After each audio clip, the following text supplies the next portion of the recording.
Welcome to episode 31 of the Normalist podcast. My name's Andre Rickenbach, and I'll be taking you through a bit of a talk today about what I've done with the Manly Sea Eagles, I guess.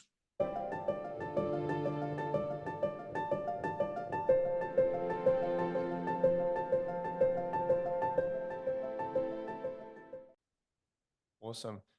Awesome to have you on, Andre. And I bumped into you a few times at the Kingdom Gym now, previously known as the Kingdom Gym, now World Gym Northern Beaches, working in private practice with your new business coming out of professional sport in sports and spines physio. Welcome, mate. And do you want to give us a little bit of background about yourself, who you are, and what you're currently doing with your business at the moment? All right, thanks very much, Hayden. Formerly head physiotherapist at the Manly Sea Eagles, pretty much from when they came out of their merger with North Sydney, the Northern Eagles. So from 2003 to 2018, I was the head physiotherapist, rode the roller coaster from the bottom to the top and then sort of back down to the bottom again. Originally from land of the long white cloud, New Zealand, as was a former strength and conditioner, Donnie Cinch, who I believe you've had on here. So we were the two Kiwis running the Manly show during a certain period.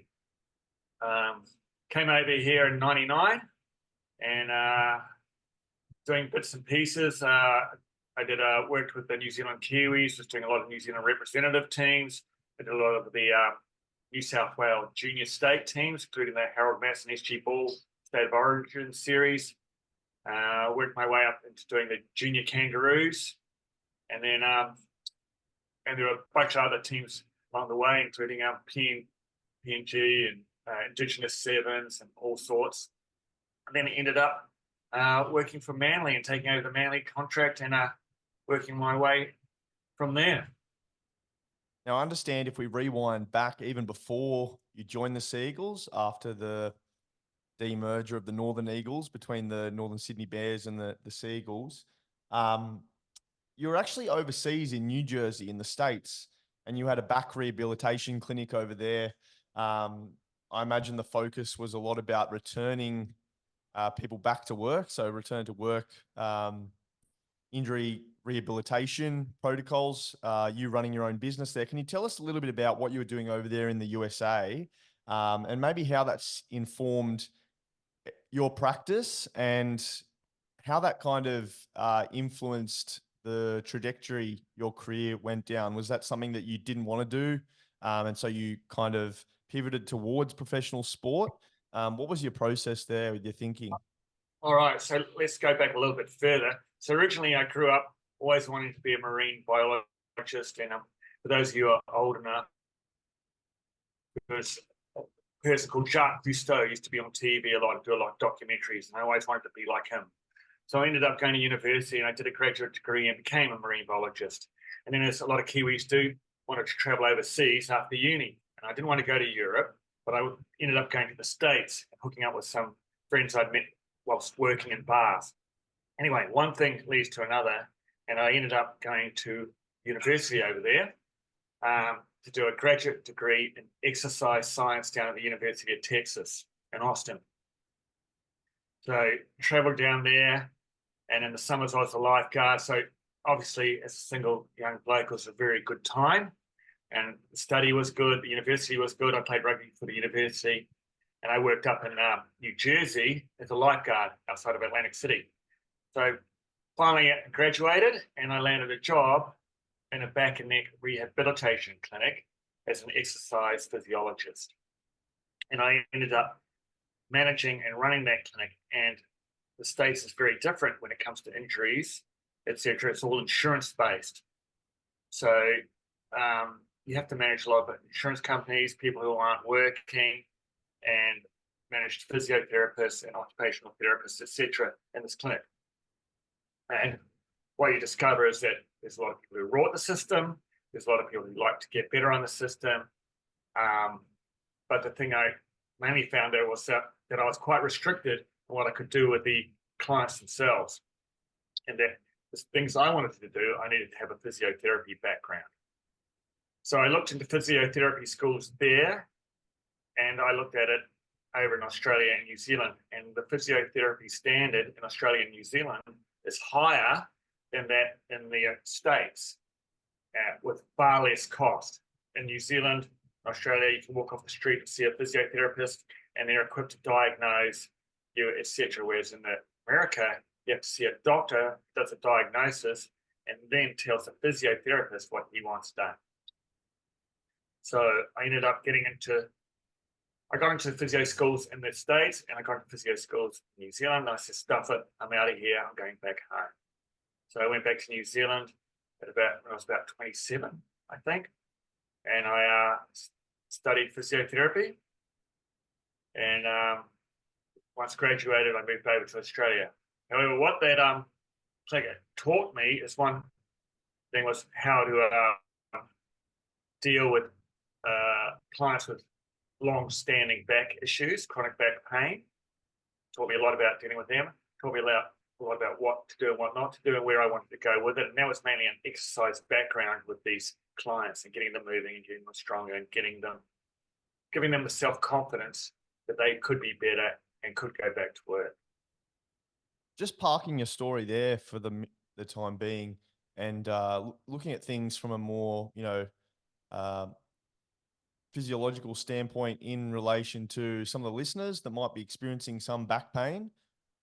What would be some of the core principles that you learned in your time in that clinic? And, is a biopsychosocial approach, the pain contingent versus quota-based exercise prescription for people with pain? How would you go about helping someone with chronic long-standing back pain? So I use a more biopsychosocial approach, where there's a lot of factors involved. It can be stress, family issues, there's genetics involved, there's cultural issues involved. They have a fear, they lack confidence, concerns, and it's not all just about the pathology, because more often than not, the pathology is not the important thing.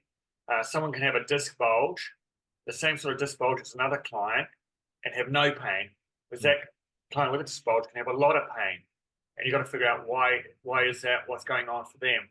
It's more like guiding them, client, into finding the confidence that they can do things, that they're not going to cripple, that they're not an invalid, and there are gentle things they can start doing and getting themselves back.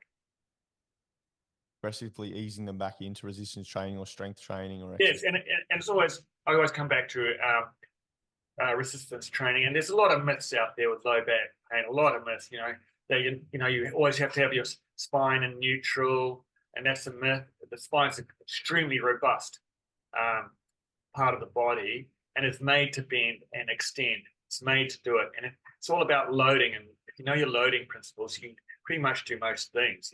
It's all this gentle, progressive loading, and having plateaus and being consolidating and moving on.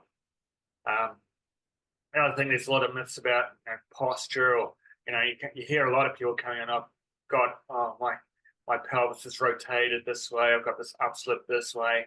And if you have a look at the evidence, not a lot of it is true. There's a lot of myths and beliefs that the pelvis rotates about 3 to 5 degrees. It's a very sturdy part of the body, which is pretty much the center of your body, and so many forces have to go through it that if it rotated the way people say it doesn't so easily, you'd all be on the ground. So it's just trying to dispel gently a lot of the myths that are out there and saying, look, it is good to lift. It is good to get stronger. Deadlifts, squats, hip thrusts, RDLs, Jeffersons, they're not your enemy. They are, in fact, going to be your friend. So as we go through today, Andre, we're going to talk a little bit about some of the different injuries that some athletes might experience during rugby league as well, some of the more common injuries. And also what I want to do for the listeners is provide some actionable strategies to prevent these injuries, but also some actionable strategies to manage these injuries as well.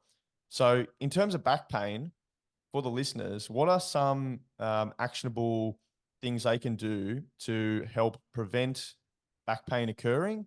But in the instance that they do have long-standing chronic back pain, to manage the pain, whether it be heat or cold treatment, as we talked about progressive resistance training. What would you recommend? So that's a very broad question, and it all depends on the client and the and their condition. So, but basically, classic is don't stay in one position for too long. Gentle movements are good. Don't always rush to get a scan. Be patient. Surgery is your absolute last option. My thing is do whatever you want to do that makes you feel comfortable in the first instance. A lot of people ask, well, how should I sleep? Do I need to sleep in this position? End of the day, you just need to get sleep. A lot of people have disturbed sleep, and then it leads into a downward spiral. Lack of sleep, depression, pain. You just spiral downhill. So my advice is get good sleep no matter how you get it. If that you need to take some pharmaceuticals, take the pharmaceuticals, whether it's anti-inflammatories or painkillers or muscle relaxants, take some. You need to sleep. You can use heat or cold. That's up to you. I don't mind, whatever you do.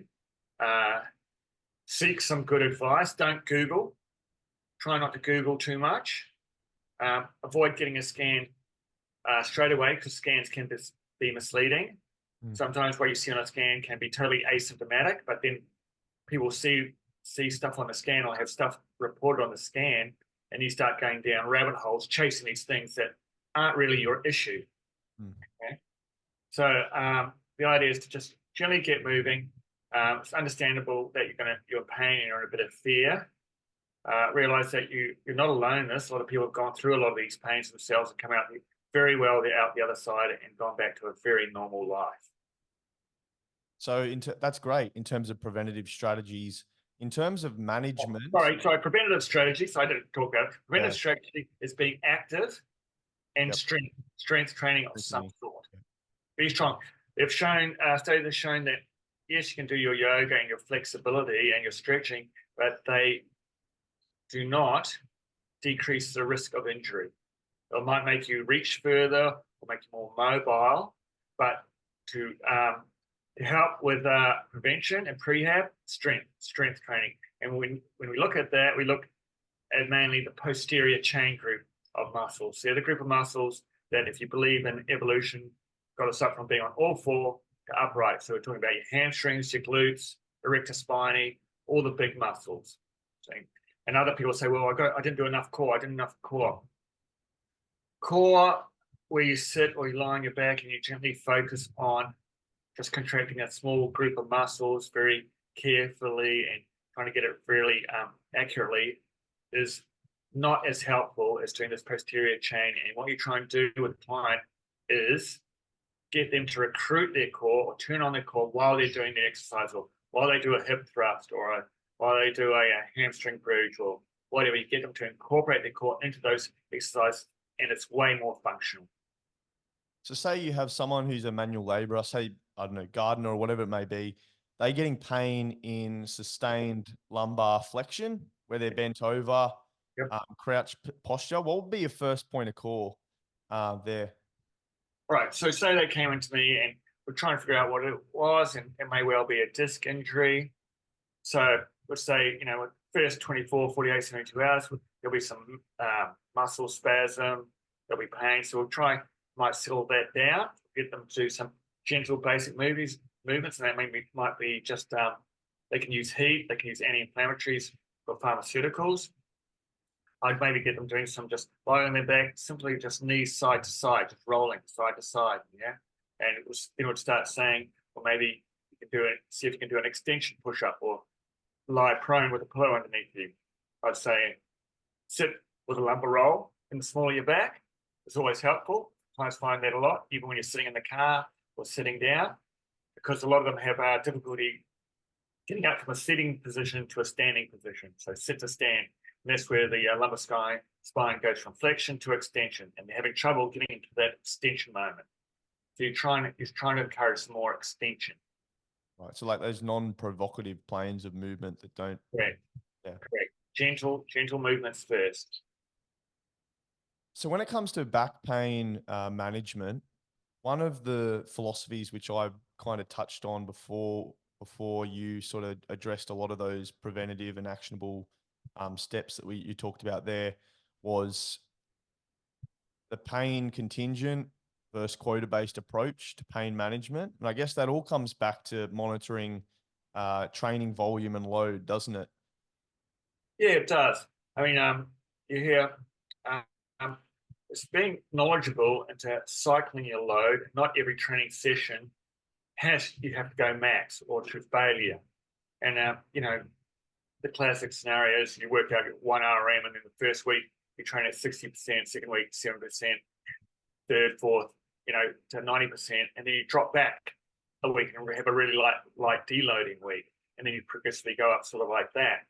It's also listening to your body to a certain extent. If you feel tired, you don't have to push that extra lift. It's okay to cut it back. It's even okay to have days off from the gym, sort of thing. But it's about being educated, and I think I saw a study the other day somewhere where people are doing it's found that you could get maximum benefit from 3 to 5 sets. And past that, you don't really get any benefits. If people are doing 6, 8, 10 sets, no point. But you're just overloading. Does that apply to German volume training where you see that people are doing, one exercise, 10 sets of, say, bench press or squat? Yeah, that would apply. I haven't seen a lot of that. In fact, I don't know anyone who really does that anymore. I've heard people do it. They do it for brief stints, and I think they just get bored of it, or else they get an injury. You tend to hear a lot when people are talking about their pain. Say you have a roofer, as I talked about, a gardener, or someone who's a manual laborer, and one day they are okay, their pain is manageable. Say they have a week or two of leave from work, and their pain exacerbates, and vice versa. So maybe they have a lot of work and they're really busy, and their pain exacerbates. What would be your kind of guidance for individuals in this circumstance, or any professionals that might be listening to this podcast that are suffering from that pain in that way I described there? So what are you saying? They're working for a couple of weeks and then they have a week off, and then their pain exacerbates with the week off? So basically, they've got more load on certain weeks, and then other weeks they have less load. The volume of work they're getting through is varied from week to week, and they can start to notice, trends in terms of when they're starting to experience more pain, more or less pain, or experiencing flare-ups. Yep. So it's those guys, say the gardeners or the landscapers or the bricklayers, concreters.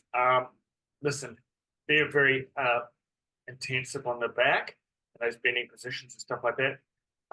Generally, these guys have a long work history, and they're pretty resilient to it all. However, you've got to remember a lot of back conditions are genetic. So one guy does one load, the same build, will get through it, and another guy, similar build, similar workload, may not get through it.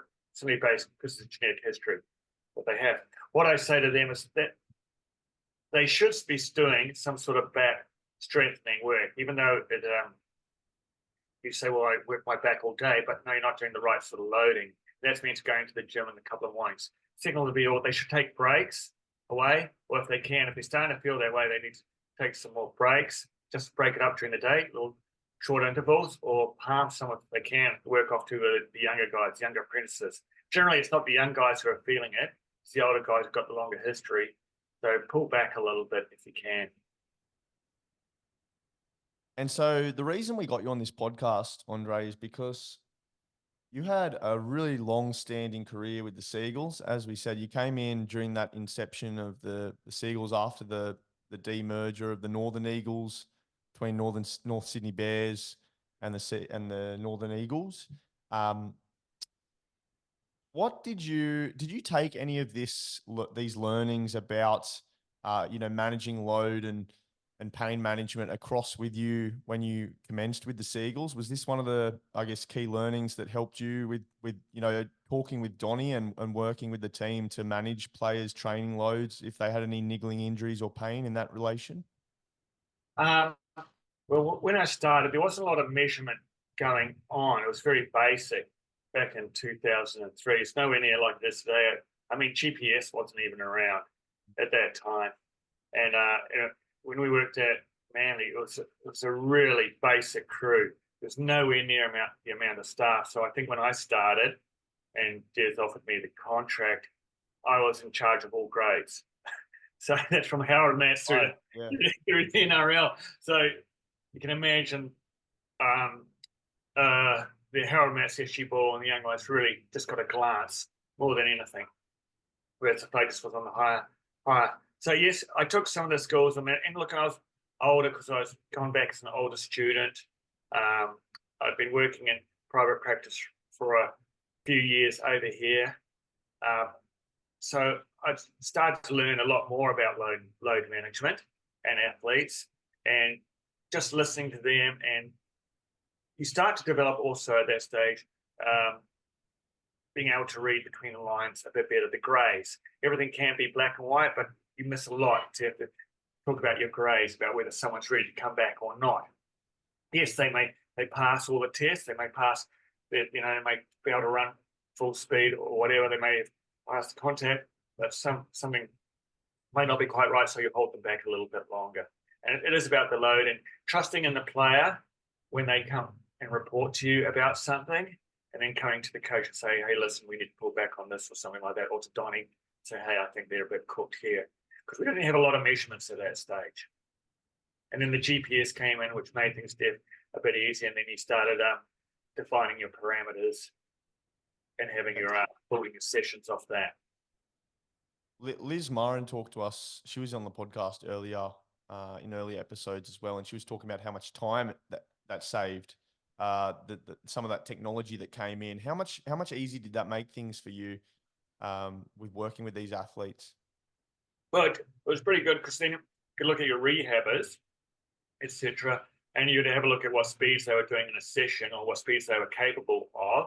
And when you were doing the rehab, you be able to compare the speeds or where they were at. You could look at how many kilometers they'd run or how much impact they'd had on the day. And in conjunction with how they're feeling, how they're performing in the gym, you could make a decision. So yeah, it definitely made things a lot easier and a lot more informed. And you could also go back to the player or the coach or the trainer and say, hey, listen, he's done this, so-and-so's done this match today or this match today, so we need to pull back here, or he's running at this speed today. We need to push him up to this speed before he gets back into a field session, so on. Reflecting back on those early days, what were some of the major challenges that you faced when you were starting to build trust with those players, make a name for yourself and really establish yourself with the Seagulls there? The biggest thing is getting them to trust you. Yeah. As a physiotherapist, you hear a lot of things outside football and what goes on with football and their thoughts and their feelings about different things. And it's generally not to, and then you have to filter out what you think is important and what you need to keep to yourself and what you could sort of pass on, but pass on in a way that doesn't get them into trouble or so forth. It's building a relationship between them and also where the trainers and the coaches trust you to look after them. So that's really important. It's building good, strong relationships, because once the player believes in what you're doing, they're more likely to adhere to the program and be more diligent, and then you'll get a better result. Okay? Interesting point. That's the big thing, because you have some pretty strong personalities in football, and it can be a bit of a battle. I guess unlike your private practice physiotherapist, when you're working in elite team sports like this at the highest level, say with the Manly Seagulls, there is a lot of pressure likely that comes from not only the coaching staff, the players themselves, and as you kind of touched on a little bit there, the media or the outside influences, that pressure to get players on the paddock to perform, whether it be, a state of origin match coming up or a big match coming up where it's do or die in the semi-finals. There is a lot of pressure on your shoulders. How did you find you managed that during your tenure, and specifically in those early days when you must have been feeling a lot more pressure before you got initial runs on the board? Oh, it's pretty stressful, really stressful at times. And in fact, your anxiety at times was awful. I think There's a couple of times where I had to go see a doctor or check myself in because I was getting all this chest tightness. I'm like, what the hell? And it was big decisions, about getting a player right. You're on cusp of making an 8, and you need to have a player right because they're crucial to the team. You got the coach's pressure, you got the outside fans' pressure, and you got your own pressure. And then you go, no, you got to look after the player. And you want to get him on the field, but you don't want him breaking down once he's on the field because it's even worse. So it all comes down to you. So yeah, ton of pressure, and you just have to stick strong and not be overly emotionally swayed to making the wrong decision. And that can be quite easy to do because you can rush someone back and say, oh, look, I've got him back in time. But if they break down within the first 10, 15, 20 minutes, most heads will turn towards you and say, what? The player will look at you, its coaching staff will look at you. So it's on your head. And you can't always go with the player saying, I'm fine, I'm fine, I'm fine. You have to do the tests at the end. You set yourself a bunch of protocols, and each box has to be ticked before you make that decision. And then even if they're all ticked, you may not make that decision. Yeah. Okay, so yeah, could be very stressful at times. From the demands from the players, etc. Very stressful. I don't miss that at all. Do you have any specific situations or instances where you're under particular duress? I know it wouldn't have helped to have someone like Desi. I imagine the Storm players would say the same about Craig Bellamy, but did you ever feel like you're really under the pump at any stage? Was there any particular moments there where you were tearing your hair out trying to get someone back on the paddock? Yeah, Des was interesting, mate. So yes, that let's just say that could be there was a big cloud over you at some times, just waiting to throw a lightning bolt at you. So look, there's a couple of instances. Look, and it was one story was in a game. Worst times are in a game and you're at warm up, and a player comes off injured at warm up. That's like the worst case scenario because you have to make a decision on the spot if they're in or they're out, because then they can call the 18th man. And there's one time, and I forget, we're at Brookvale, and Stephen Bell comes in from the warm-up, says, oh, my calf, I think it's gone. So me and the doc are there, and we run all these tests. We're doing all these tests for his calf. And sorry, mate, do you want to just start that again? Just go back to the Stephen Bell part. You just kind of glitched a little bit. So okay. So I'll just give Godfrey, I'll go eat my lunch. Yeah, get some food. Yeah. So you got the part about warm-ups going wrong and stuff. So there was one warm-up. We're at Brookvale. Stephen Bell comes in. I think it's about 10 minutes to go before they're coming in from warm-up. Decisions have to be made. He's coming, my calf's gone. And we're like, what? Okay, so we run a whole lot of tests on his calf, the doc and I. I'm like, no, can't find anything. There's nothing wrong. He said, no, it's not right. No, we can't find anything wrong. He's hopping and he's jumping and he's doing all that. So, and Dev's going, oh, give us an answer. What's he doing? He's good. He's going to be good. All right. So out you go. He goes. They all come in by warm-up by that stage. We said, right, he's fine to go. So they do their talks and stuff, and then they jog out to the field, and we sit down on the sideline. And the team, the opposition, kicks off, and Stephen Bell's the centre, and he's over our side of the field. And he turns and runs because the goal's gone backward. And honestly, he's taken about 10, 12 steps, and he's put his hand up and said, I'm off. And I couldn't find a hole big enough to sit in. He said, my car. So we've lost him, yeah, within the first 5 seconds. And so the whole game, just waiting for the aftermath. And I think at halftime, Disco's walks by and said, talk to you after the game. Something like that. And I'm like, oh, fuck, here we go. Yeah, almighty anyway, we won the game. Thank God we won the game, mate.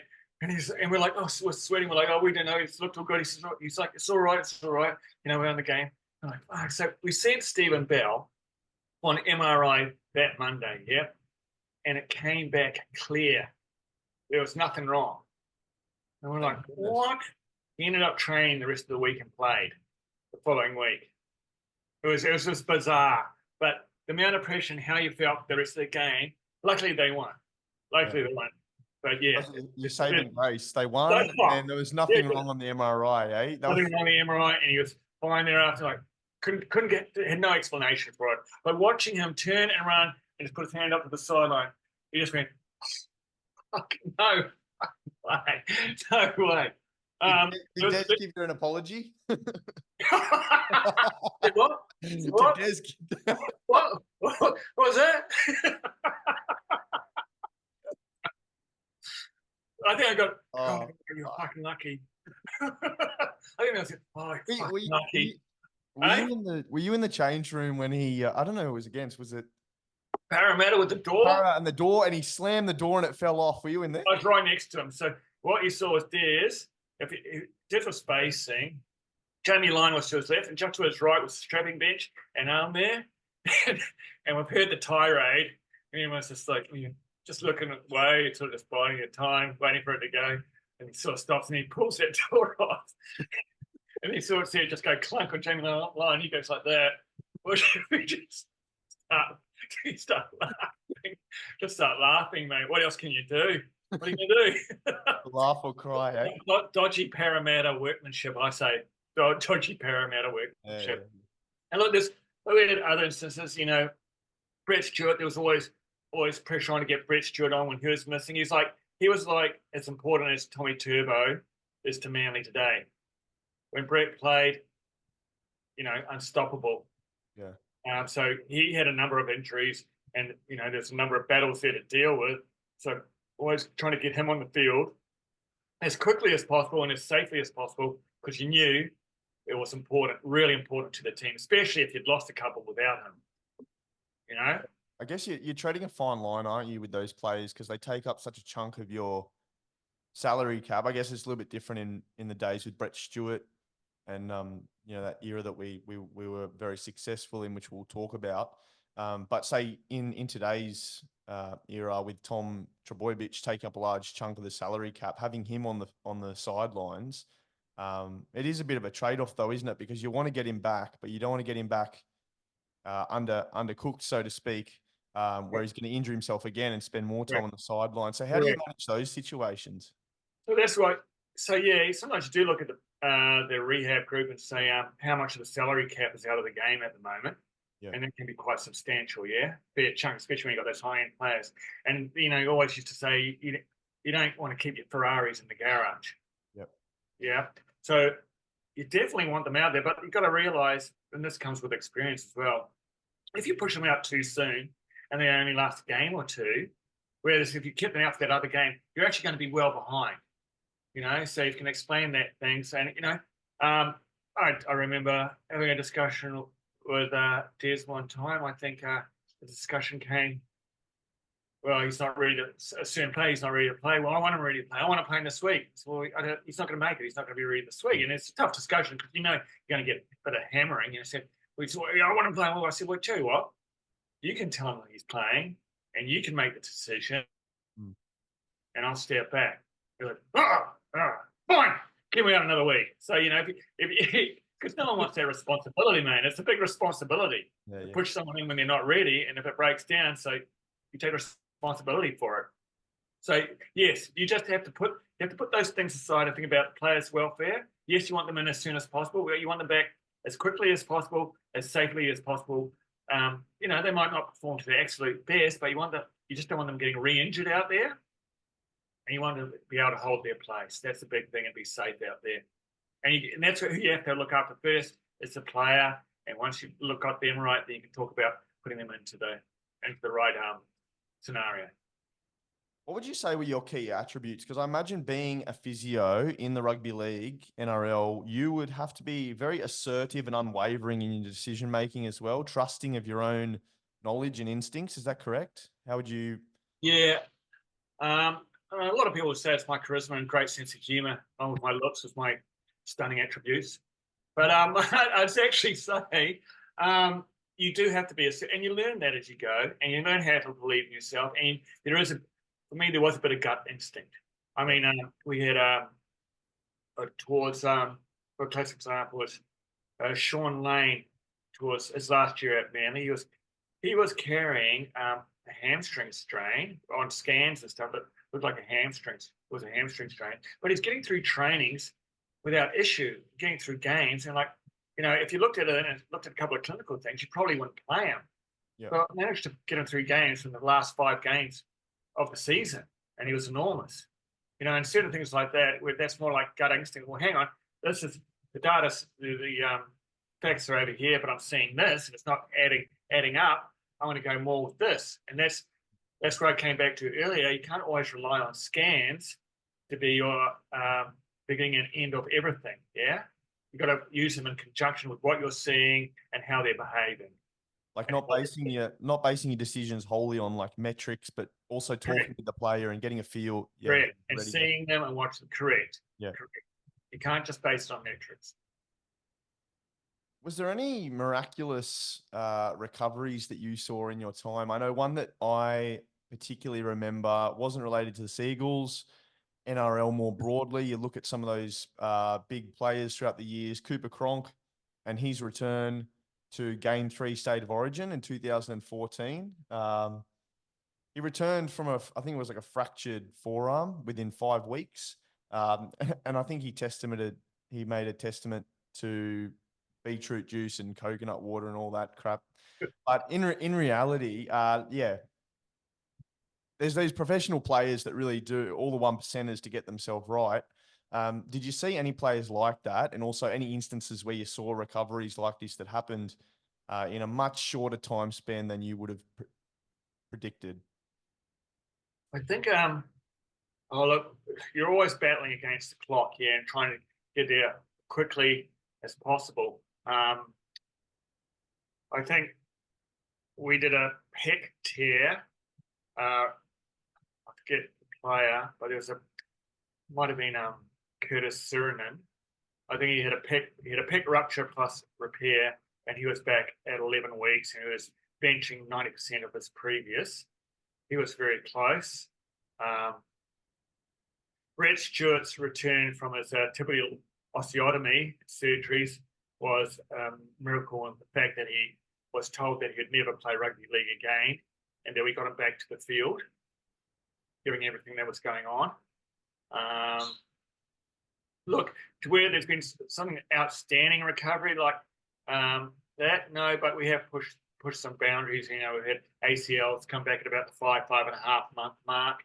I think Shane Rodney ruptured his ACL at the beginning of the year, early in the season, and then was back in the semi-finals for the 2011 season, same year, and played a grand final. And got a grand final medal out of it.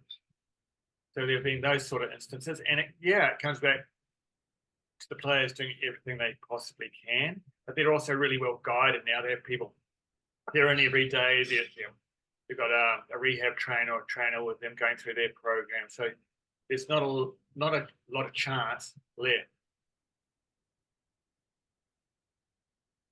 Yeah, and one of those you talked about was Brett Stewart, and his particularly troublesome knee injury. The surgeon told Brett that he should find another career, and then come 2011, Seagulls take out the Warriors in the Telstra Premiership Grand Final. There, how much of a fulfilling moment was that for you as the physio, but also a triumph for Brett and the team? Oh, it was a fantastic achievement. It was awesome. He did swell with pride on that.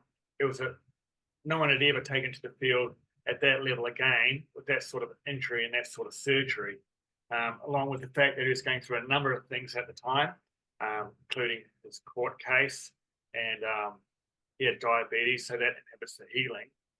And and it was all very new. Then we had to trial out different things with that injury. I remember, he was that big tibial wedge was taken out of him, and then he was in a brace. He could only cycle, and he had to cycle X amount of hours a day. So, we set up a reclining cycle at his house, and got him a recumbent cycle, and he was sitting there, and he'd do like 1 to 2 hours a day. Mind-boggling, boring stuff, yeah? Just turning it over slowly. It was very limited with the brace he was on. He was in a lot of pain because it's a big, heavy surgery. And then I remember when we started some strengthening, and then I remember they gave us a timeline of when he could start running. And I said to him, I do remember saying to him, "Oh, how are you feeling with everything?" I said, that timeline is going to take us out. How are you you're feeling with your leg and everything? He says, I'm feeling pretty good. He says, so we discussed about running early, running earlier without anyone knowing. So I'd take him out the back to some parks without anyone knowing and just running them in secret. Well, you know, I think it was a couple of months, maybe 3 months before he was going to start running, so we could get it back in time, and everything turned out for the best. So, you know, we used to have a bit of a chuckle about that. And he came back, and I'd take him down to Pittwater Gym, where they had a long gymnastics trampoline, and we'd do a lot of balance and bounding work on that trampoline. And then we just monitored his loads quite a bit, so he'd only run certain amounts of the day and certain distances, so that the knee didn't give up. And he's a very resilient, tough character. So he's been through a lot. So he knew what to do. He'd do everything. You'd have your Barneys with him, but you'd get on, and you became really quite tight with him, to be honest. And then it showed, and how enormous he was in that 2011 grand final, and how important he is to the team. And taking it out was a great testament to him and everything and all his hard work. So well deserved. Did you ever get any insights into his diabetes management? We've talked to a few guests on the podcast, Drew Harrisberg, and his type 1 diabetes, but we did mention Brett in one of those episodes, and we were talking a bit about, I guess, the nature of type 1 diabetes and the ongoing insulin injections and that kind of thing. But there's also the relationship with diabetes tendinopathy, and was that ever a concern with his injury management and his diabetes management? Well, yeah, he had some hamstring issues in that same leg, and that was we think more because of the way the angle of the knee had changed. It became more straighter. So therefore, the attachment's still the same, but the length tensions would have been different on the hamstring and the loading of the hamstring. So he got this grade 2 hamstring tear, and it tore a couple more times. It was very difficult to manage, and along with that was the fact that with diabetes have a restricted blood supply. Their blood supply is not as good, Yep. The innovation of blood vessels and stuff. So that elongates the healing time, or delays the amount of healing times. So you had to learn to take that into account and try and be more patient with that sort of thing. So yeah, he was very good at self-managing. He was always doing it, giving himself injections here and there, or have a couple of snakes or something like that in the dressing room or whatever. Yeah, but you did have to take that into account, that when giving an estimate of injury return, you might have to add on a couple of weeks with his soft tissue injuries. Yeah, give us some more personal insights, I guess, into some of the instances where Brett might have been close to a hypoglycemic episode, or I know he's got the nickname Snakes, obviously, for the Allen's lollies that he would have been consuming a lot of. But were there any instances? I thought it was because of his sloping lack of shoulders.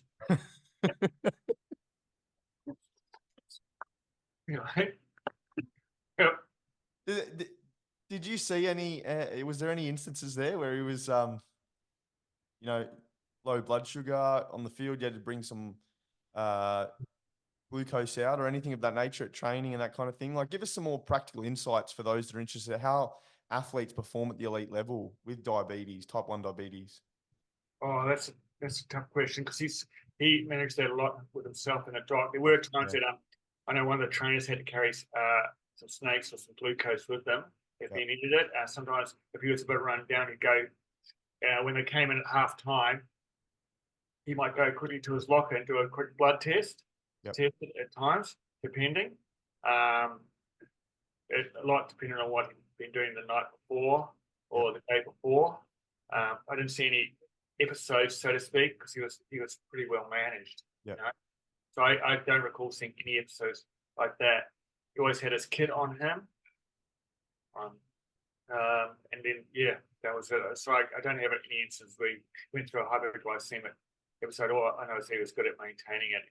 He kept on top of it, so to speak. But there were times he had to do a test, or he had asked for a snake or something. Yeah.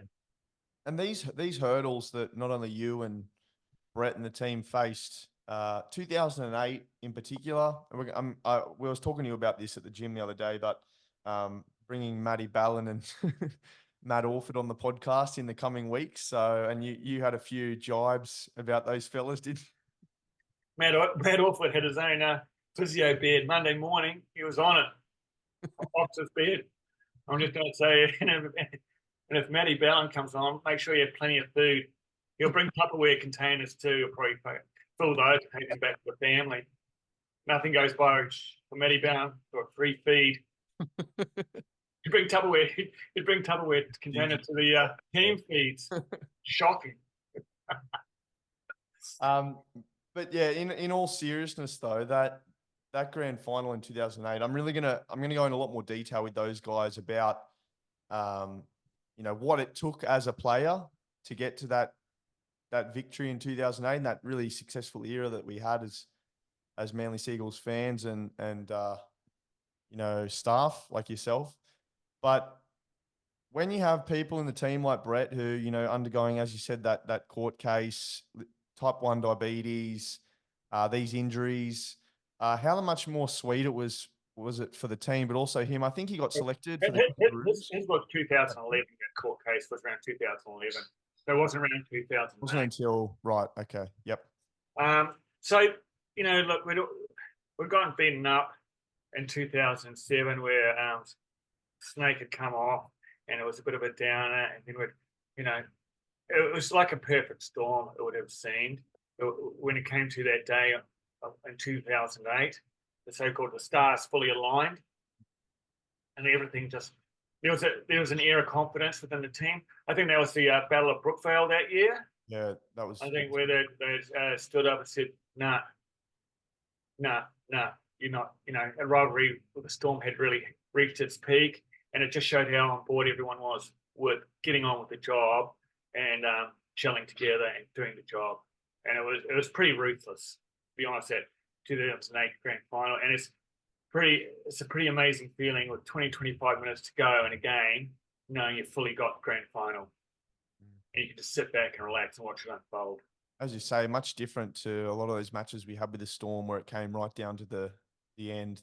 I remember a game at Brookie when Matt Orford kicked that field goal from 30-40 out in golden at point extra time. As you say, the Battle of Brookvale there with Glenn Stewart and the punch up that occurred. And it's really funny because you see that in all the highlights for the rugby league, yet they're so firm on the, no punch, one punch and you go to the bin kind of and I know exactly. policy. The atmosphere just rises another 10, 15%, electric and everyone. Yeah. And, rightfully or wrongfully, you can't condone it. But like my young boys, they're now like 14 and 16, but they used to always say, "Show us that highlight, Dad. Show us that highlight." And it just revved up the crowd so much, and it really brought a different sort of intensity into the game. And the last time I felt that was actually when we were playing the Storm down in Melbourne a few years ago when Dylan Walker got into the scrap with Munster, and the whole atmosphere again in the whole stadium went up another 10, 15%. You're like, wow, here's stand up on the back of your neck. Yeah. Like a lot of people remember the tries, don't they? And the wins. But when you think about those big moments in NRL history, like my mind goes back to Nate Miles and Paul Gallen in Origin. That's a big. All the state of origin highlights aren't tries. Wally Lewis and Mark Geyer. They're not tries. They're about confrontations. Yeah. And it's like, well, they're playing. There's a lot of testosterone there. It's a high contact sport. They're trained to get over the top of one another. Yeah. Fuses are going to go. Yeah. We got to let off steam. Then the referees used to let it run a little bit, let them have a throw a few, get it out of their system. Then now let's get on with the game.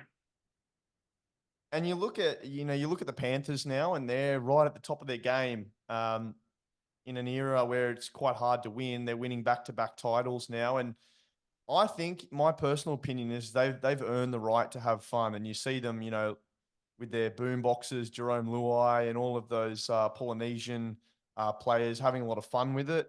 Now the same goes for the Seagulls, and I think Donny said that he testified for this, but the Seagulls, you guys played hard, you were successful, but you knew how to party.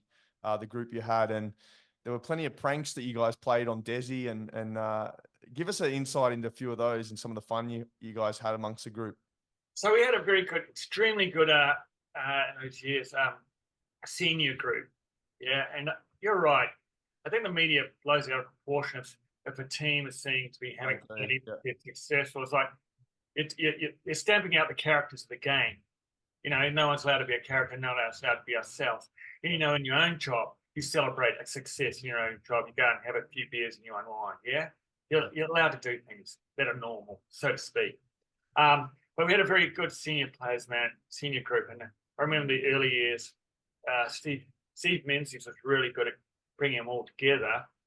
So he used to, you know, arrange a poker night. He had a place down in Harbord that they could use, and they put a fridge in there, and paddle tennis tables or pool tables, and they used to get together every Tuesday and all get together, no matter if they played poker or not, but everyone was invited, and they used to hang out together and do that sort of thing. So it builds that bond amongst everyone. You know, and if someone was a Derek, you're still invited because the team thought, well, you're our Derek, so you're staying with us. So one and all in. But yes, so Des, as you know, is a pretty intense character and could be pretty intense on the field. So there used to be a number of pranks played on him. With his office, when he was out, he was always leaving things behind or misplacing stuff. So there's one instance when he went out and went down at Narrabeen Academy, and a couple of players, there was some ducks around, managed to get a few ducks and leave them with breadcrumbs or something into his office, and then shut the office door. And they were in there for a good half hour before he came back in. There's duck shit everywhere and feathers everywhere. And he had these ducks in his office, and he's blowing up. Who did this? Who was that? Honey Francis. Another time they got his phone. He was always leaving his phone behind. Yeah, and they got it, and they got a ladder, and they taped it to the ceiling. So it took him an effort to get it down, sort of thing. We used to, I know that we one time got a hold of his phone and got through his phone and changed his screensaver and got hold of his phone and put a big blaring siren on it. So he went into a team meeting, and then we just started calling the phone, and all you could hear was this big air raid sign coming from his pocket. So things like that, just to lighten up. No one would confess to anything, but everyone knew what was going on. Yeah, you had to lighten it. You have to lighten it up somehow, otherwise it's too intense. Train hard, play hard, sort of thing. How receptive was Desi to all that? What's that? How receptive was Desi to all of those pranks? He was pretty good. He took it in his stride. Yeah, he took it in his stride. He was very good like that. He had a good sense of humor. He could be very extremely intense, etc. But yes, he took it in his stride. So I've just got the Australian Institute of Health and Welfare website up here, and I'm just looking at some of the trends and statistics in injuries in rugby, and this accounts for union and league. But some of their data that they've reported, as you'd expect, the overwhelming majority of injuries, and this goes back to 2020 to 2021, is related to hard tissue injuries like fractures. But after that, soft tissue injuries. As you'd expect, soft tissue injuries, probably the one that you've dealt with more commonly in your experience, have had the most issues with. Do you want us to talk about some of the most common soft tissue injuries? And we know that the most prevalent soft tissue injuries are those of the lower limb. So around 25% of all injuries are lower extremity, whereas for the arm and shoulder region, about 21%. So, and aside from that, we've got 30% or 29% for the head and neck region. So they're probably the three most common areas that you see injuries in rugby league. Maybe just starting purely with soft tissue injuries, so sprains, strains, that kind of thing. Okay, soft tissue, you're talking more like muscular. So you'll be talking about calf injuries, hamstring injuries, and quad injuries, such as rect femoris injuries per se, and groin injuries sort of thing. So what you're also noticing is that players are getting bigger, they're getting stronger, they're getting faster. Yeah. So the size of the players now, they're huge. Yeah. They're stronger, they're faster, they're training more, sort of thing. So you're starting to see it's all about pushing those limits to get them fitter and faster. And they're trying to speed the game up. And the NRL, all the rule changes, they've got 6 games, they're taking out penalties and with pauses in play just to get the game faster, get the game faster, get the game faster. And this is going to start taking its toll. You know, you've got collisions, you've got and involved with that collisions and repeats, etc. So, yes, you probably are seeing more soft tissue injuries. And then again, but you're also trying to counter that with your recovery and load management during the week to reduce those. But you've got to do a certain amount to make them strong enough and resilient enough to get through the games.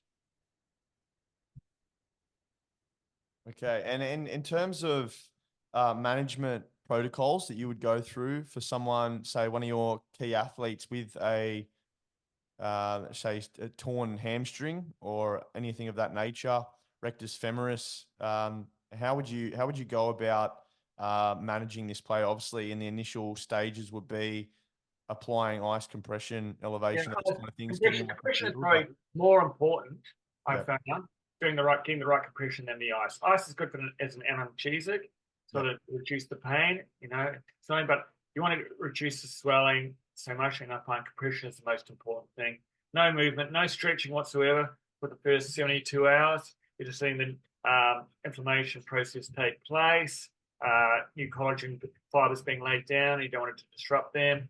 You wouldn't use any anti-inflammatories for the first 72 hours. You could perhaps start using them 72 hours post. Then you start with some gentle strengthening, maybe some isometric gentle strengthening of that limb, get them moving and walking. Look at maybe some cross training they could do, cycling. They can still be lifting their upper body weights.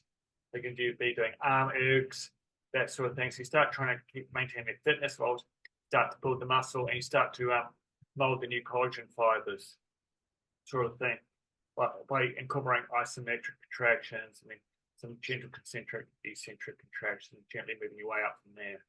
And you're going through each phase. So, you know, you've got to tick this box at this phase before they do this, this, and this. And you do clinical testing along the way, see how they're progressing. There's some research published last year, a systematic review from King and Associates in Sports Medicine Health Science. What they did, they had a pooled analysis of match and training injury incidents in rugby league. Yes. And so this study is an update from 2014. And some of the interesting statistics might be interesting for people listening to the podcast, but one particularly interesting statistic for me was that the hooker playing position has the highest match injury risk of any position at hooker.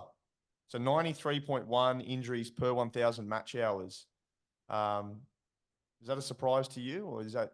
It is a little bit, because anecdotally, Matt Ballin was one of our most consistent players and hardly ever injured until right at the end of his career. And I think that's more when he went to I think he went to West Tigers or somewhere else. But he hardly ever had an injury. He was Mr. Consistent, Mr. Professional. He did everything right, and he was fantastic. And I think also host him, Api Coruscant, when he was there, man, he was very resilient and very good. He had a couple of, I think, little ankle injuries or calf injuries, but he responded very well. And he was, for the amount of tackling and the amount of work they did, I actually anecdotally say no, right? They were, for all the stuff that they did, they had less amount of injuries than some of the other positions. So I find that kind of interesting. I mean, Heath Lestrange was the same. I don't recall him having a great deal of injuries or long-term injuries at all. Yet they're right in the middle doing everything. Yeah. Do you think, and correct me if I'm wrong in this train of thought, but considering that the hooker is always around the ruck, whether that be at the play the ball or making tackles out of marker, that the impacts are a lot lower for the hookers? Yeah, I think that might be the case because they've got less distance between them and the opposition. Yeah. They're also not running at such a speed. They generally take a couple of steps or a step from dummy half. They might have a scoot from dummy half, but they're not exactly accelerating at a max rate or hitting into full stride very often. They're tackling around the ruck a bit more. It's not often that they're getting them head on from a good 10, 20 meters out, sort of thing. But then maybe their tackling techniques a lot better because they've done so many. I'm not quite sure. Look, Cameron Smith how resilient was he? How many games did he play? Yeah. He was hardly ever injured. Hooker, similar thing. So I don't know. I don't see that. I can't validate that stat that you pulled up. I'll put the link. I'll put the link to the papers in the show notes. So anyone who's listening that wants to scrutinize that paper and have a look at it, let us know what you think on our socials. Send us a comment, or I'll probably put this up as a little bit of a clip on our Instagram and Facebook so people can share their thoughts. One of the unsurprising statistics for me was that the lower limb continues to be the body region with the highest injury risk of around 64.5 injuries per 1,000 match hours. And the quadriceps was the most reported injury site with 28.5 per 1,000 match hours. The incidence of concussion in studies reporting on rugby league match injuries increased 7.7 versus 11.6 per 1,000 match hours. So that was from 2014 to 2022. I think that'd be interesting. That's as you would probably expect, but I think also the reporting and the guidelines for concussion have become tighter than previous from prior to 2014, and so they're probably getting reported more. Because if you have a look at some of the headshots that went on prior, those games prior, you're like, that can't be right. Yeah. We know some of those games prior in those earlier games. So I think they're just more aware of the concussions and reporting them more. And they've become stricter as to what is a concussion or what isn't. There is actually some more research that I looked at before we came on this podcast, but around 22% of players accept the fact that they don't acknowledge concussion symptoms. They don't self on the field. They don't self-report or when they experience them on the field. Yes. And it says here concussions took around 28 days to recover, which conflicts with the concussion sport statement that reported 80 to 90% of all concussions recover in 7 to 10 days. So do you think that our protocols in place at the moment are suitable, given the nature of the sport? I think those goalposts are always moving, and they're moving towards the extended layoffs now. I know in junior sport now, with my sons playing junior sport, it's 3 weeks mandatory stand down now for any concussion. So that may be passed on up to higher levels.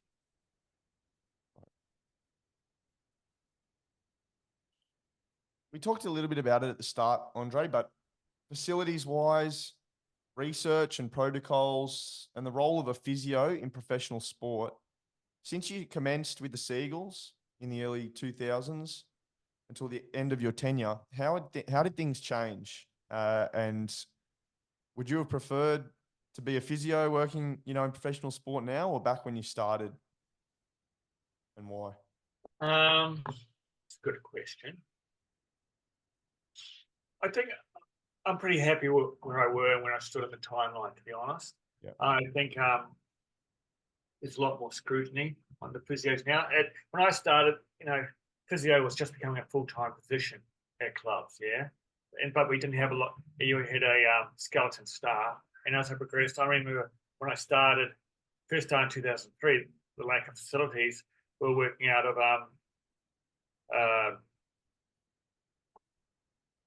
back at Brookvale, and the ambulance room was my clinic. Yeah. Then we moved over to Rat Park and underneath the stadium there and shared it with Northern Spirit. And then we moved to the Narrabeen Academy of Sport. Okay. As our facility slowly got better. It was really basic to begin with. And, it was me. There was no rehab guy. There was Donnie. And as time progressed, we started recruiting more people. There was assistant strength and conditioners. Eventually started employing physios for the junior team, bringing physios for the junior teams. Then we got a rehab physiotherapist. There's high performance managers, etc. So that was over a long period of time. And along with that came more measurements, more accountability, more reporting, etc. But I do think it comes to a point where you can have the right number of staff. There's a certain number of staff that works well, and then it becomes overstaffed, where everyone wants to make sure that their job is worthwhile and they're meant to be there, etc. They get this overcooking and over-reporting, and everything becomes a meeting upon a meeting upon a meeting, and it doesn't, and things get lost in transition, etc. So things have changed quite a bit, and also the players have changed quite a bit. They're different. This generation compared to generation that I started with, quite different.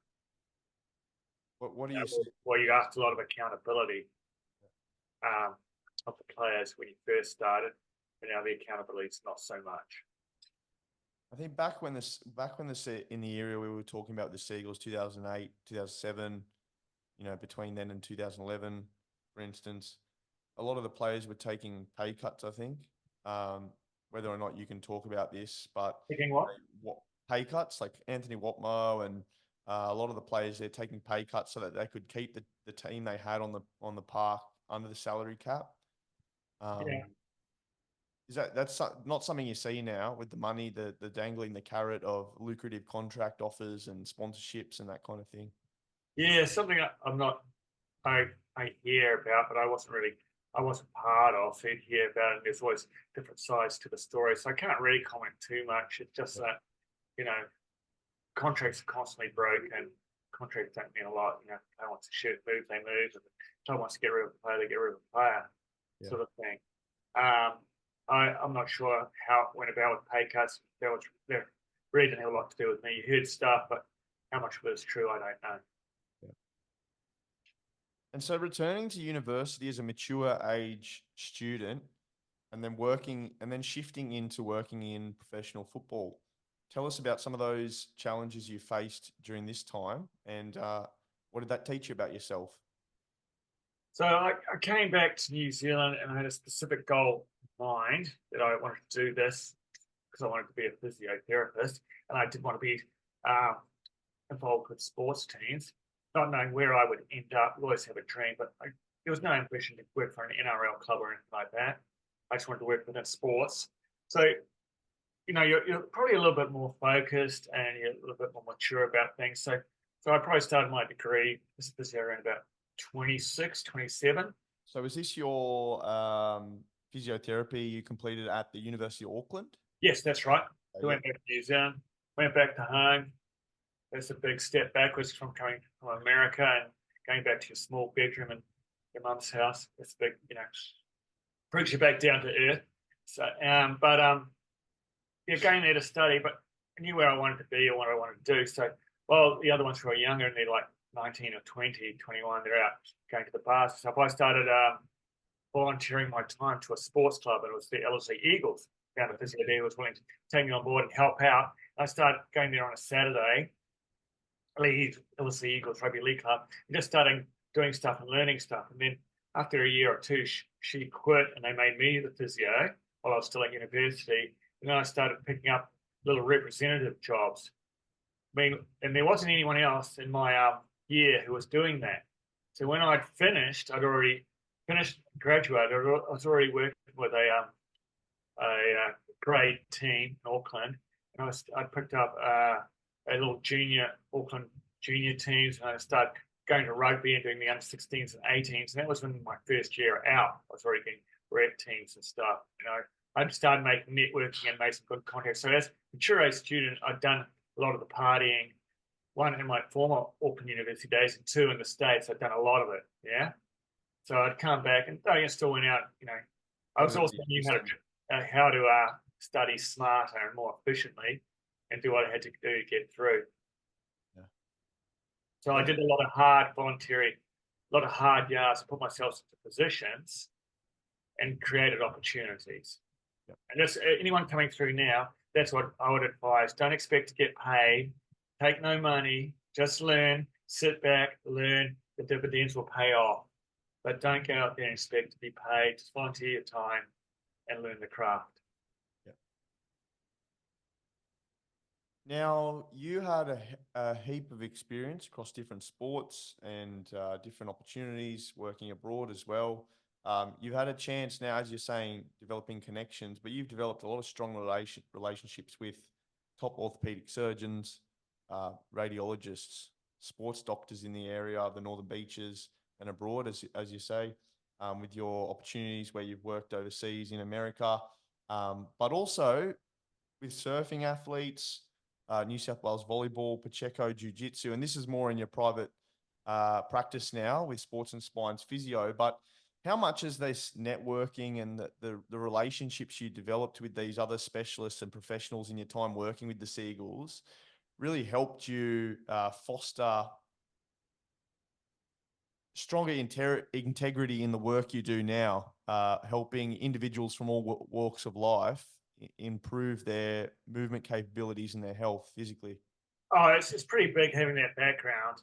I've been with the Seagulls for so long, and because as you said, people get to know you and who you are, and it gives you validates and makes you more authentic. And people believe, oh, you've been at the Seagulls. Oh, yes, I remember him. He was at the Seagulls. Yes, he's good. He'll do this. Yep, you're good in good hands there, and that sort of thing.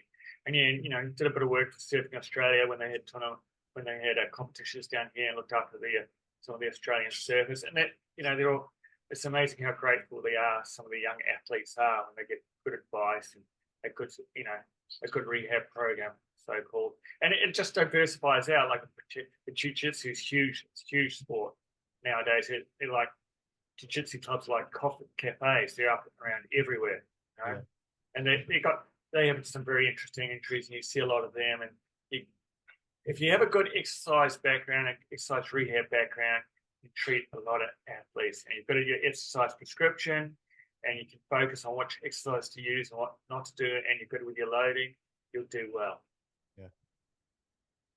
What have you learnt from your experience in surfing, jiu-jitsu, rugby league? What are your, key takeaways from the broad diversity of sports you've been involved in? What have you been obviously the Seagulls is that really big pinnacle of your career and that major draw card for bringing in a lot of new clients in the area and really helped you with your image and professional,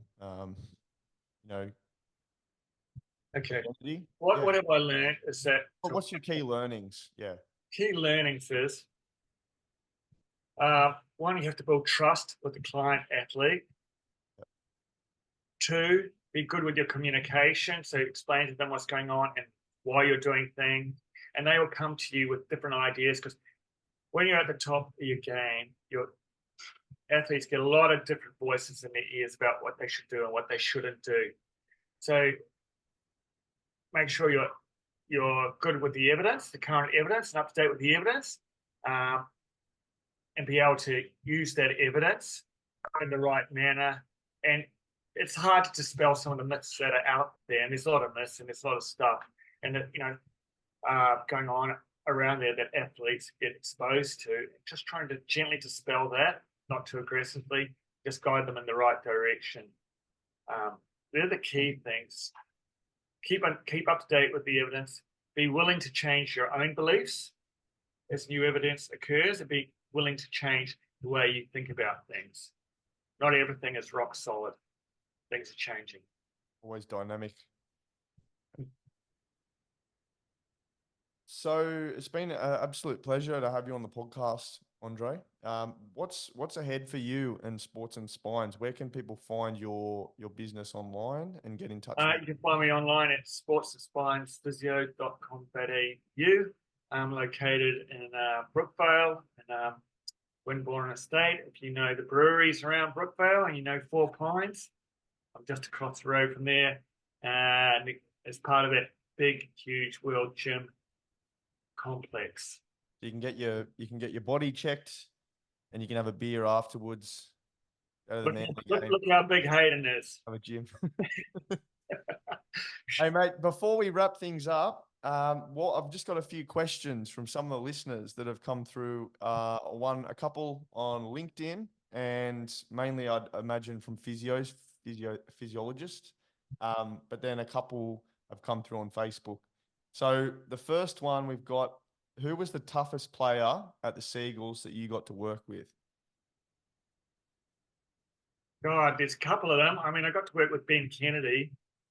Yeah. Ben Kennedy on the field as a leader. You'd watch him when we were down, and he wasn't a man of a lot of words, but he was of action. So if it was going tough, you could just hear him scream, "Give me the ball," and then he'd run it up, just bash it into the line.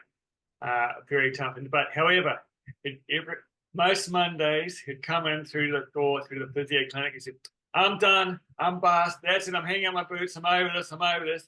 Then you spend a bit of time with him. And he go, I'm back. I'm back, baby. I'm back. It was a roller coaster, mate, with that guy. Tough to tell on the field, but then, I'm done. I'm absolutely done. Shane Rodney was really tough. I like Shane Rodney a lot. I got time for him. Came from Penrith. He was a very tough character. He came in from Penrith and he had this shoulder, left or right, I can't remember. We can only move it to that. That was it. That was his movement. And he played that whole time with his shoulder like that. And he was just like a clean up tackle man in the middle. Very tough. And, very unassuming, quite modest, but tough bloke. There were quite a few Manly boys that had shoulder problems, was there? Steve Maddai, I remember, always had, I think it was like some nerve impingement. Oh, yeah. This was a neck issue. And Right. his neck, and he ended up having a disc replacement. And it came through fine at the end of his career to disc replacement surgery, but he decided not to continue playing football after that. Yeah. So yes, he had ongoing disc pains. The other tough ones. So look, I was there when Terry Hill came back. You got your old school boys in Hawaii, but Shane Rodney, the real characters, mate. The real old school characters. Brett Stewart was tough. Shane Rodney. It's a tough game. Anyone takes the field. Be tough to get on the field, You got to be tough to play that game. And what about the most diligent player with their recovery and rehabilitation? I imagine you're probably going to say someone like Matt Ballin, I think. Yeah, Matt Ballin. Well, he didn't really get injured, so he didn't have any he wasn't really in rehab, but he did do a lot of prehab work. He was very good with his stuff. I mean, it was a toss-up between how much time he spent doing prehab work versus putting sun cream or oil on his body or moisturizer on his body before and after. Men of League magazine. Oh my God. Used to see him and Shane Dunley in the car park sometimes with their shirts off, putting moisturizer on each other. It's like, what the fuck? It's all about the skin. It's all about the skin. Most diligent. Gosh, there's a few of them who are very good. There's so many in the rehab group. Look, to bring up names, it's pretty hard. But yeah, no, for most of them were diligent. I can't. Donnie said, I think Matt Ballin. I don't know if this was. I think this was we spoke to Donnie with a question similar to this, or addressed this kind of concept. He said Matt was one of those that really attention to detail, all the 1%ers. Yes. In the current era, though, the current crop, more recently. Putting me on the spot, so I don't have to think.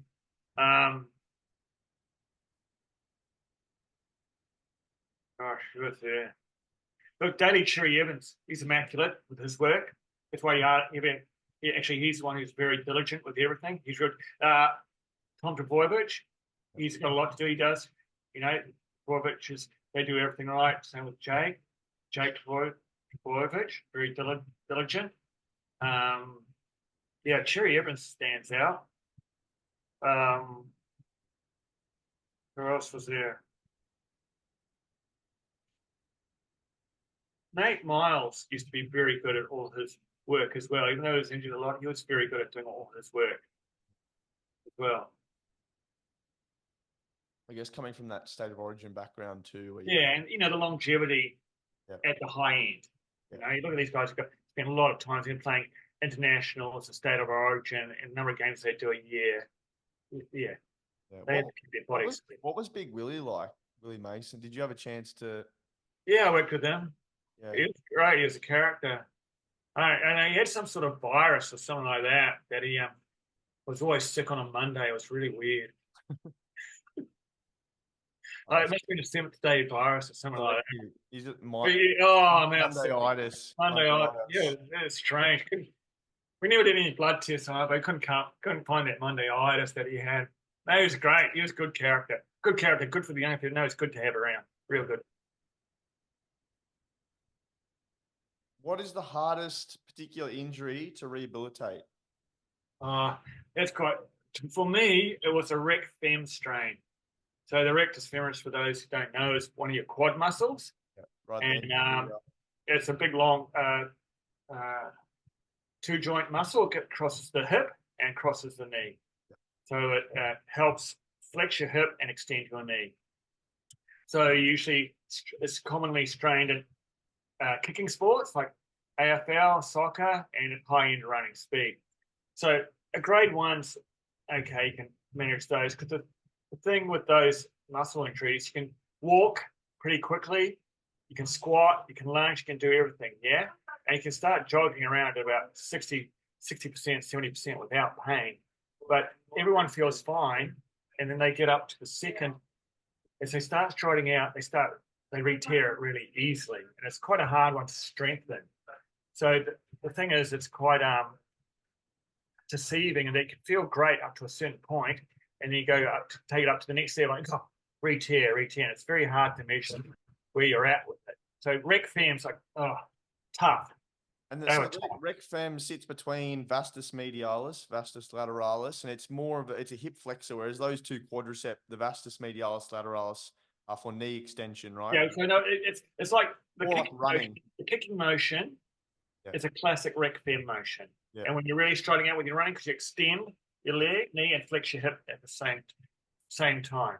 All right. So that is its main motion, yeah. Kicking and really when you're starting to sprint out, flex out. So that was always tough. The second one would be calf strains, and maybe a soleus strain, which is the deep muscle of the triceps surae, and they could be quite difficult.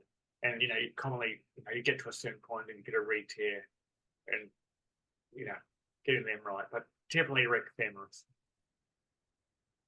How did you initially, and this is the last question, how did you initially get a role with the Seagulls? Okay, so what I did, I brought up, I moved over to Australia in '99, but I said to people in New Zealand, and gone over with a New Zealand under-16 development team over to Sydney, and I'd sent up some feelers because I wanted to move over to Australia because it was more opportunity over here and better reimbursement, and lined up a few interviews. While I was over here, and I took a job over in Freshwater because it's on the Northern Beaches. And so I said to New Zealand, look, I'm going to be over here in this place. If you ever seen the team over and you need a physio, and you don't want to pay for one to come over, here's my contact details. And then I came over here and I started through one of the clients. Started working with Christian Brothers Rugby League down the road there in North Manly. And so anyway, I started working with them. And then, sure enough, New Zealand, I got some emails from New Zealand saying, seeing this team out, would you be okay? So yeah, sure, I'll hook up with them.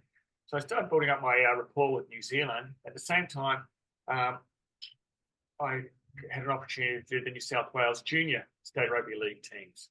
So at that stage, it was under 16s and 18s. I think one of my first teams was under 16s was one of them. Second year, Jonathan Thurston actually played for the New South Wales under 16s. And then a year or two later, he's playing against us, the Queensland under 16s and 18s, because he was at Belmore down there. And so, I worked, and during those teams, man, I saw a lot of good players. Sonny Bill Williams was in them, the Sims, Michael Ernest. I had Kearney and all those sort of players come through those times. But anyway, so I eventually got to the stage where I worked with one of the New Zealand Rugby League teams. Gary Freeman was the coach of it. I think it was like under 18s or something like that. And so I went into camp with him. And then a year later, he gives me a call. He says, what are you doing? Sort of, work. And he says, do you want to join me with the Kiwis? I'm the Kiwi coach now. Do you want to come across to the Kiwis? I said, sure. So I got in as the physio for the New Zealand national team. And then we're going, this is a long story made longer. But anyway, once again, it's about putting yourself into these positions. They weren't paid, but I volunteered myself for all these rep teams. New Zealand team, there was a per diem and there was a bit of money in it now. And I'd also done the junior Kangaroos by that stage. No money, volunteer, and sort of thing. So you have to make some sacrifices. Anyway, we went on this big tour to Great Britain and France. And I was leaving my current job, and a physio guy at a course who had a clinic down in Canberra said, would you come and work for me? I said, well, I'm going on this tour. He said, what about you come back? It was a big sports medicine clinic in Canberra. I said, okay. Yeah, all right, when I get back, I'll move down to Canberra and work for you guys. And I got down there. So it was all very good experience, and they had a number of teams, including the Brumbies and what was the female basketball team? I think they did good work with the Raiders down there. Actually, I remember treating Andrew Walker down there before he came to Manly. Little anecdotes along the way. So I did that great New Zealand tour, and I came back and I worked in Canberra. And after about 8 months, I was over it a bit. So I started putting up had some context about where to send my resume to NRL teams. I think I sent it to the Roosters, sent one to Manly, sent something else. Now at that stage, the Northern Eagles are coming out and going into Manly, and so guy Benny Watkins got a hold, who was a trainer at the time from the Northern Eagles, went to Manly. He passed on my resume to physiotherapist group who were looking after Manly at the time, and they were up in Mossman, and they're heavily soccer based. They were looking after the Australian soccer team and stuff like that. They didn't have anything league based, so they said, "Would you come up and help us out with this contract? But you need to do some clinical hours as well." I said, "Yeah, sure, I'll do that." So I came up and got in with them, and then obviously I must have struck a bit of a chord with Des, because after a few months he said, "Listen, would you just be willing?" It would be about 6 months. "Would you be willing to take over the contract and you just work for us full time?" And that's how it ended up, because they were more soccer physios and they were involved with Northern Spirit and the soccer team and stuff like that. And I was more a leaguey. I wasn't interested so much in the soccer, but I was more interested in the league side of things.